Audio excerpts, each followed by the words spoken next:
D'accord. Donc alors, le consultant vient vous voir, il y a cette découverte, cette explication, vous faites un relevé d'informations et vous enchaînez tout de suite par une séance de travail? Tout de suite.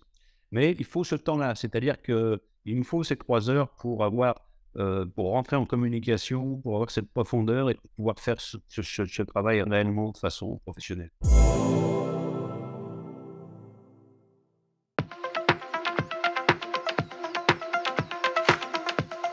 Bonjour et bienvenue sur Zone Télé, la chaîne télé santé, fort, bien-être, mais surtout médecine douce, sur laquelle, vous le savez, vous êtes définitivement bien, c'est officiel. Aujourd'hui, dans l'interview thérapeute, nous allons parler d'une technique récente mais très intéressante, le détachement émotionnel express. Et pour ce faire, je reçois Jean-Marc Collignon, le concepteur de la méthode, qui est installé à Castelnau-le-Lez, tout proche de Montpellier. Jean-Marc Collignon, bonjour. Bonjour Michel.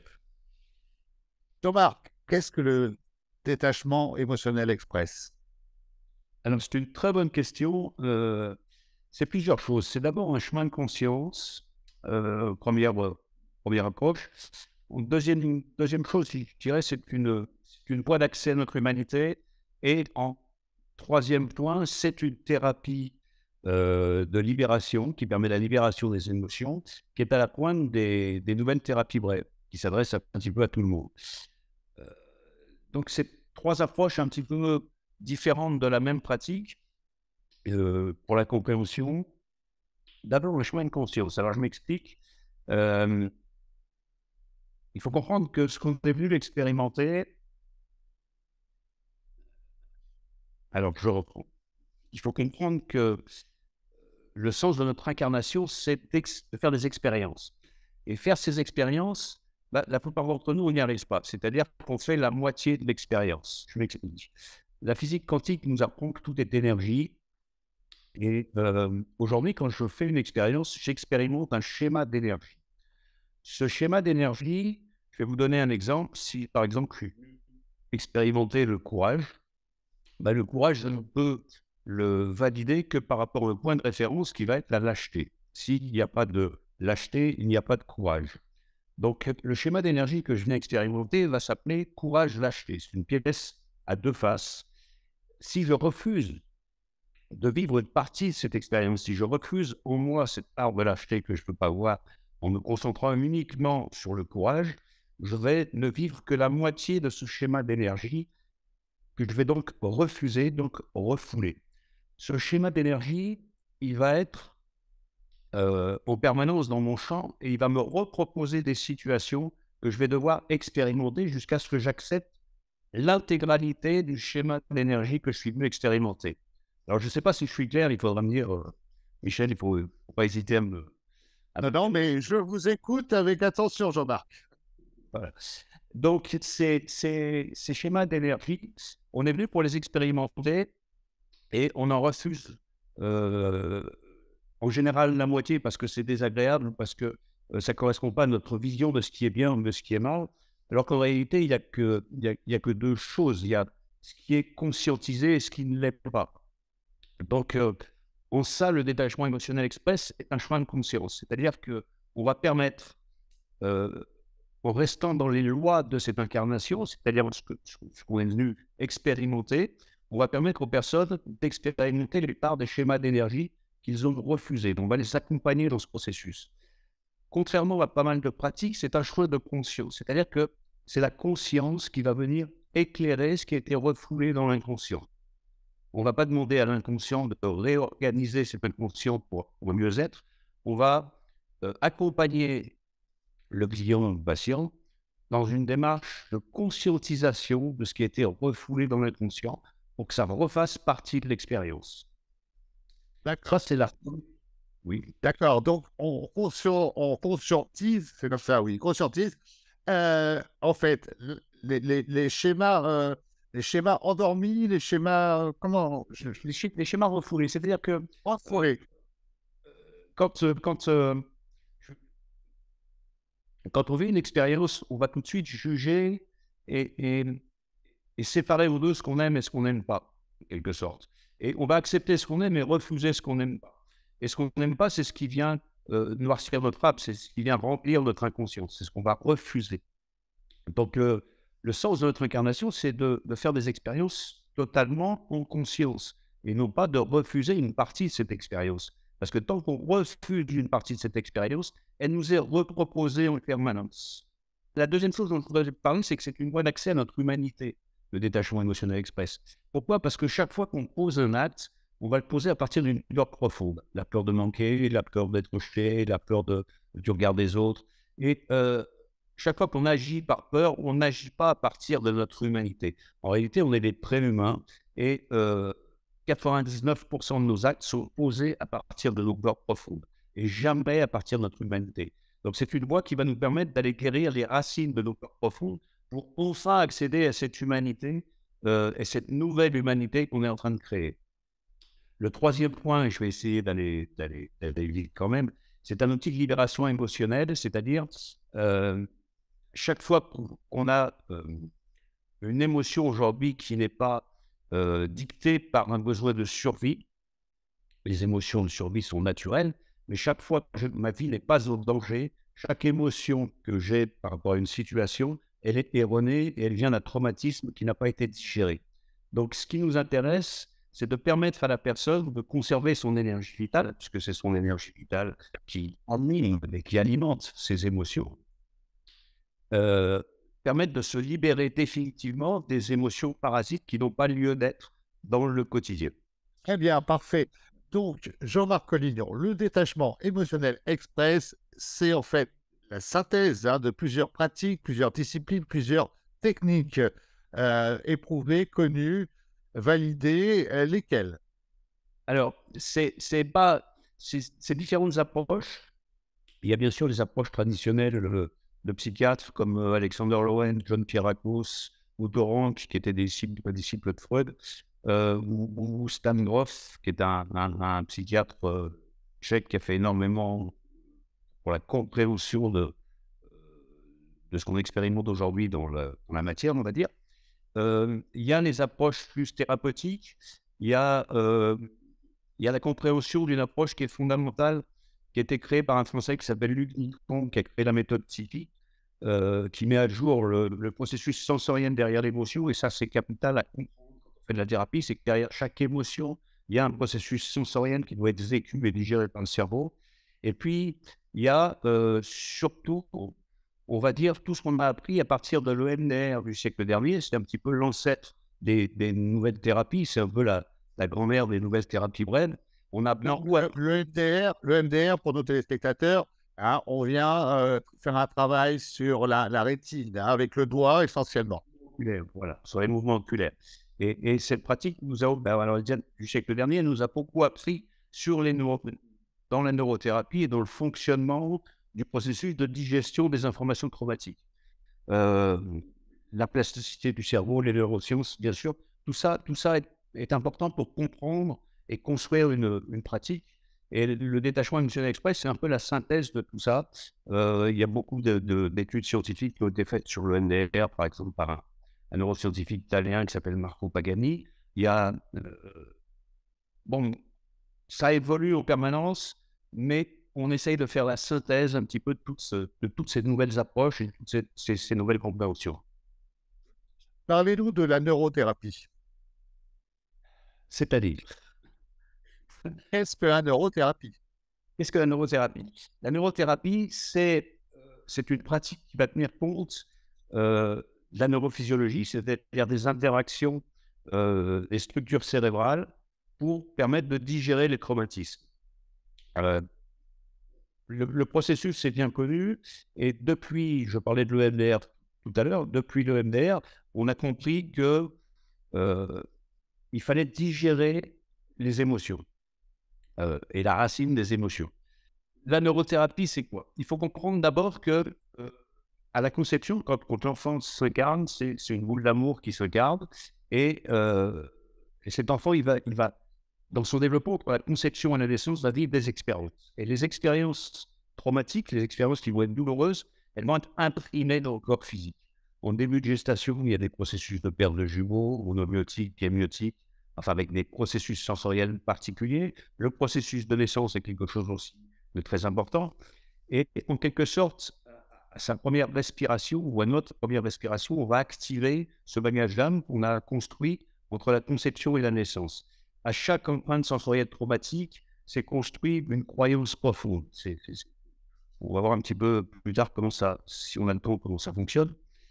À notre premier souffle, on va vivre des expériences. Et l'enfant, dans son développement, quand il va être confronté à son vécu, à ce qu'il doit expérimenter dans le quotidien, il va vivre en fait des harmoniques de ce que son inconscient lui propose, c'est-à-dire des harmoniques de ses peurs les plus profondes. On rejoint ici le travail d'Otto Rank, qui était un disciple de Freud, qui a très bien compris ça. L'enfant, il va développer des stratégies pour éviter d'être confronté à ses peurs. Et ces stratégies, quand elles vont fonctionner, les stratégies comportementales, quand elles vont fonctionner, elles vont être réutilisées par l'inconscient en mode automatique. Arrivé à l'âge adulte, on a tout un tas de stratégies qui fonctionnent, et ça s'appelle la personnalité. Et puis, quand il ne trouve pas de solution, quand il y a un dépassement de sa capacité d'adaptation émotionnelle par rapport à une situation, là, il y a création d'un chromatisme. Il n'y a pas de possibilité de digérer les informations. Ce qu'il faut savoir, c'est que toutes les nuits, dans le sommeil paradoxal, en tant qu'adulte, on va digérer les informations de la journée, les hémisphères cerveau vont se synchroniser et on va digérer naturellement les informations de la journée pour que le lendemain matin, on reparte avec un équilibre, un apaisement au niveau du cerveau pour recommencer une nouvelle journée. Il y a le retour à l'équilibre qui se fait. Pour l'enfant, quand il ne peut pas digérer une information parce qu'elle dépasse sa capacité d'adaptation émotionnelle, ce processus n'a pas lieu. Donc, les informations qui ont été enregistrées au moment de ce dépassement de capacité d'adaptation, ça va rester figé dans une partie de l'inconscient, dans une partie intemporelle qui est gérée par l'amygdale cérébrale. Et avec toutes les informations qui ont été enregistrées par les 5 sens, c'est toute la charge émotionnelle qui est qui n'est pas digérable. Il y a une séparation des informations temporelles et spatiales aussi. Ça s'appelle un traumatisme. La neurothérapie, le détachement émotionnel express, permet d'aller chercher, par l'émotion qui est vivante, la réactivation des scènes traumatiques qui n'ont pas été digérées par l'enfant pour les faire digérer par l'adulte.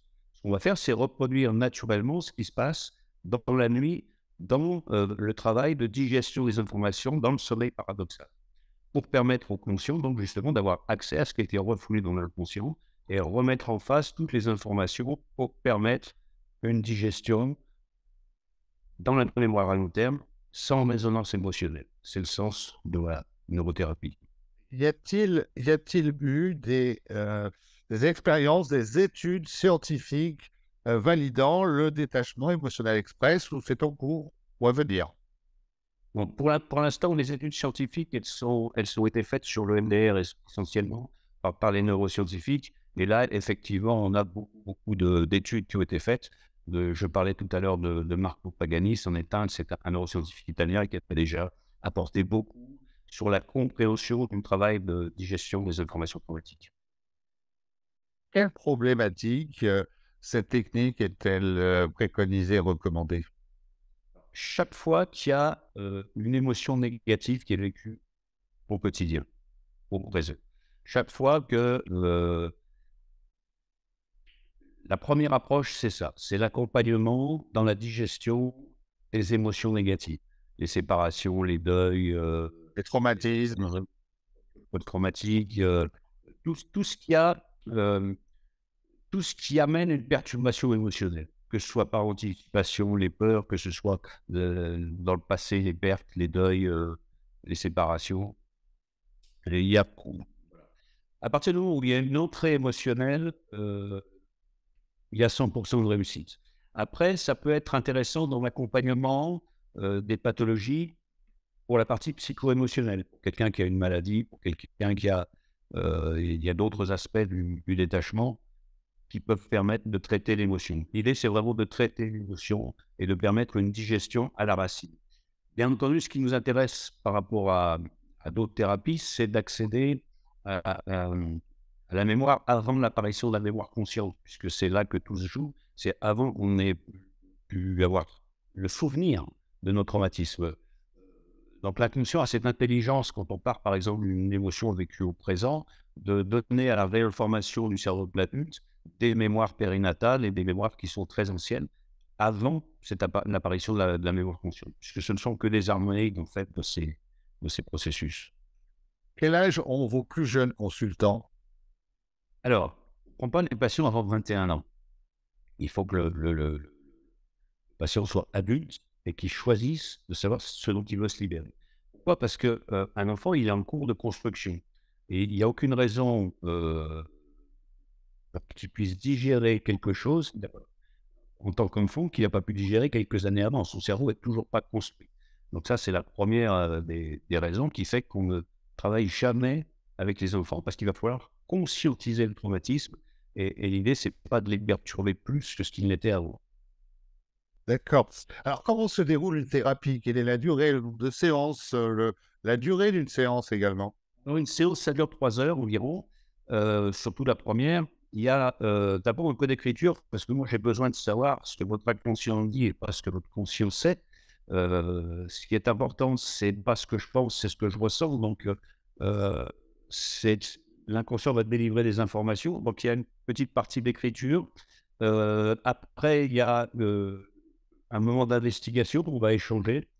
Et puis après, il y a la partie proprement dite du détachement qui se fait dans un fauteuil, où là, le patient a les yeux fermés et où ça va être beaucoup plus facile que les pratiques précédentes, où il aura juste à aller vivre dans son cœur toutes les difficultés qui vont se présenter. L'idée, c'est se laisser traverser un petit peu par l'émotion, par le processus sensoriel pour se libérer. Donc, c'est un processus d'acceptation et de conscientisation. Et la partie dans le fauteuil peut durer 1 heure et quart, 1 heure et demie. C'est quand même quelque chose d'assez important. Je tiens à préciser que ce n'est pas une thérapie douce, c'est une thérapie brève mais profonde. Donc on va dans la profondeur et on va jusqu'aux racines des problématiques. Donc il faut s'attendre à ce qu'il y ait des processus, des réactions, des catharsis, des choses. Le corps va s'exprimer, l'inconscient va s'exprimer. D'accord. Donc alors, le consultant vient vous voir, il y a cette découverte, cette explication, vous faites un relevé d'informations et vous enchaînez tout de suite par une séance de travail. Tout de suite. Mais il faut ce temps-là, c'est-à-dire qu'il nous faut ces 3 heures pour rentrer en communication, pour avoir cette profondeur et pour pouvoir faire ce travail réellement de façon professionnelle. Mettre en place, l'alliance thérapeutique, j'imagine. Alors, il faut en une séance de 3 heures, ça suffit ou il faut revenir? Oui, ça dépend de la difficulté. Si c'est un deuil ou si c'est un choc post-traumatique, une séance peut suffire. Maintenant, quand on rentre dans une démarche thérapeutique, on prend la responsabilité de ce travail. La moyenne, ça va être 3 séances. On s'engage sur 3 séances pour faire un travail un peu plus profond et suivi. Heu, un thérapeute, c'est pas un magicien, il accompagne quelqu'un et pour ça, c'est donc une alliance thérapeutique et il faut que le patient soit dans cette dimension-là. Alors pour certaines personnes, ça peut être 4, 5 séances quand c'est des très, très grosses valises, on va dire. Mais des fois, 1, 2 séances suffisent à régler, ou à changer la vie complètement d'une personne. Ouais, on reste dans les thérapies brèves, effectivement. Alors, comment devient-on, praticien, Jean-Marc, en détachement émotionnel express? Quelles sont les formations? Eh ben, il y a qu'une seule formation, c'est celle-là. La formation, elle se décompose en 3 modules de 5 jours. L'idée, c'est que sur le premier module, on va, d'abord travailler sur la structure, le déroulement de la séance, sur l'être thérapeute, il y a un petit peu de PNL, il y a quelque chose de très dense, il y a un peu aussi de comprendre les approches par la physique quantique, voilà. Après ces 5 jours, ces 5 premiers jours de formation, on est à même de maîtriser, on va dire, ou de s'approprier le déroulement d'une séance. À partir de ça, le stagiaire va devoir travailler entre les modules, c'est-à-dire prendre des personnes, des volontaires, peut-être commencer à s'imprégner un petit peu de la méthode, mais il est important de pratiquer immédiatement. C'est pas une pratique euh, qu'on fera plus tard. C'est pour entrer en action dans une démarche professionnelle d'accompagnement de clients et de patients en souffrance. Donc, c'est important de se mettre en action immédiatement. Au deuxième module, on va étudier, donc 2 ou 3 mois après, ça dépend des saisons, on va étudier un petit peu plus la psyché en profondeur avec le travail de certains psychiatres, Stan Grof, avec Standard Lowen et John Pierrakos. Enfin, on va aller au cœur de la psyché. Vous avez peut-être aussi entendu parler. On va étudier ce qui se passe dans les 9 mois de gestation, donc dans les matrices périnatales décrites par Grof. On va aller voir les processus de perte de jumeaux, on va aller voir les empreintes sensorielles traumatiques, on va essayer de comprendre les croyances et puis les conséquences. Vous avez dû sûrement entendre parler des 5 blessures de l'âme de Lise Bourbeau. Ce travail, il est à l'origine issu du travail d'un psychiatre américain qui s'appelle John Pierrakos et qui a repris les travaux de Reich. Et nous, ce qui nous intéresse, c'est un petit peu la continuité de ce travail avec une profondeur un petit peu différente, une approche un peu différente de celle de Lise Bourbeau. Et puis, donc, il y a de nouveau 5 jours de formation. Il y a 2 mois qui sont laissés aussi pour continuer à pratiquer. Et puis, le dernier module de 3 jours, on voit tout un tas d'autres stratégies pour les patients contrôlants et d'autres façons de travailler sur le traumatisme. Mais c'est vraiment 3 modules de 5 jours. Il y a ce qu'on apprend et puis il y a ce qu'on apprend après par la pratique entre ces modules. Donc, il faut en moyenne 6 mois pour être formé. C'est important parce qu'aujourd'hui, on peut plus se permettre de passer 2 ans, 3 ans dans une formation. On ne peut pas rester au chômage pendant 2 ou 3 ans. On ne peut pas rester en formation maintenant pendant 2 ou 3 ans. Et c'est important d'avoir des formations assez courtes.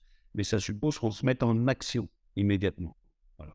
En pratique, hein, en pratique. Alors, les formations se déroulent en présentiel. Les formations sont exclusivement présentielles. À Montpellier? Pour l'instant, à Montpellier, la prochaine est prévue sur... ça risque d'être autour de... C'est sur Auch. Alors, on change complètement de département. On est près de Toulouse. Auch est à peu près une centaine de kilomètres de Toulouse. C'est un petit peu en dessous. Il n'est pas dit que ça ne se déplace pas. Enfin, je ne sais pas encore quelle importance ça va prendre. Quelles sont les dates des prochaines formations 2023?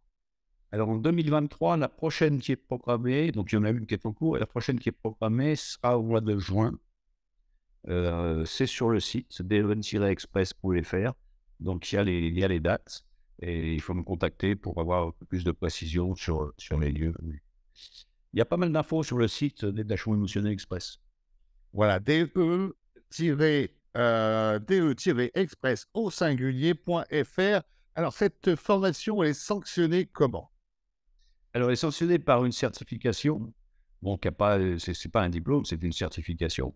Moi, j'ai besoin de savoir, de connaître l'alignement des personnes et de savoir comment elles travaillent. Donc, elle est validée. Il faut une trentaine de séances payantes avec des dossiers, bien sûr, puisqu'on fait un dossier pour chaque patient, avec un retour d'expérience et un entretien avec le thérapeute. D'accord. Est-ce qu'il y a une supervision derrière la formation, ou peut-être en visio, pour voir comment les gens travaillent? Oui, mais pour l'instant, la supervision, elle se fait en présentiel. Et la semaine prochaine, par exemple, j'ai une supervision sur des thématiques bien précises déjà qui sont... parce qu'encore une fois, il y a une évolution. Le thème de la prochaine supervision va concerner le syndrome d'Asperger qu'on rencontre de plus en plus en thérapie et qui est un sujet qui est très, très important. Mais... D'accord. Donc, on peut résider à Paris, à Nantes ou à Strasbourg, venir suivre vos formations dans 3 modules de 5 jours espacés de 2 mois. Et derrière, on a l'assurance d'être supervisé en visio si on en a besoin. Plutôt en présentiel pour l'instant. La visio, ça sera pour plus tard. Allez, je reste bien sûr à la disposition. On communique beaucoup par mail et par téléphone avec les thérapeutes qui ont été formés. Il y a toujours... voilà, personne n'est lâché dans le... D'ailleurs, sur le site de-express.fr, il y a la liste des thérapeutes validés, certifiés, que l'on peut consulter. Voilà, c'est ça. Jean-Marc Collignon, je vous remercie beaucoup d'avoir accepté notre invitation sur Zen Télé. On en sait plus maintenant sur le détachement émotionnel express. Merci d'avoir accepté notre invitation, Jean-Marc. Merci Michel, c'est moi qui vous remercie.